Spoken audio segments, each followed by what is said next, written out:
এই ওষুধটা ক্যাপটা খোলার পরে মানে আপনি যখন এটা ব্যবহার শুরু করবেন তাহলে কিন্তু খোলার 1 মাসের মধ্যেই কিন্তু এই ওষুধটা ব্যবহার করে নেবেন। 1 মাসের পরে আর কিন্তু এটা ব্যবহার করা যাবে না। বন্ধুরা, এই ওষুধটা কানের ব্যথা কম করে, কানের যেই এক্সেস ওয়াক্সগুলি আছে এগুলি বের করে দেয়, আর পাশাপাশি অ্যান্টিব্যাকটেরিয়াল বা অ্যান্টিফাঙ্গাল এফেক্টও কিন্তু পাওয়া যায় এই ওষুধটা দিয়ে।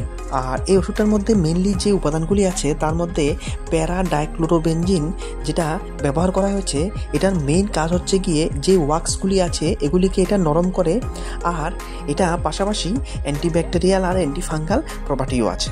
আর যে উপাদান ব্যবহার করা হয়েছে বেনজোকেন, এই বেনজোকেনটা মেনলি ব্যথা কম করে।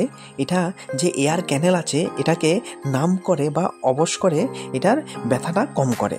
আর টারপেন্টাইন অয়েল লুব্রিক্যান্ট হিসাবে ব্যবহার করা হয়েছে, আর এটা এয়ার ওয়াক্সগুলিকে ডিজলভ করে। তাছাড়া এটার সঙ্গে ক্লোরবিউটলও মিক্স করা হয়ে থাকে, এটাও ওয়াক্সগুলিকে সফট করে, আর এটার আবার অ্যান্টিব্যাকটেরিয়াল প্রপার্টিও আছে।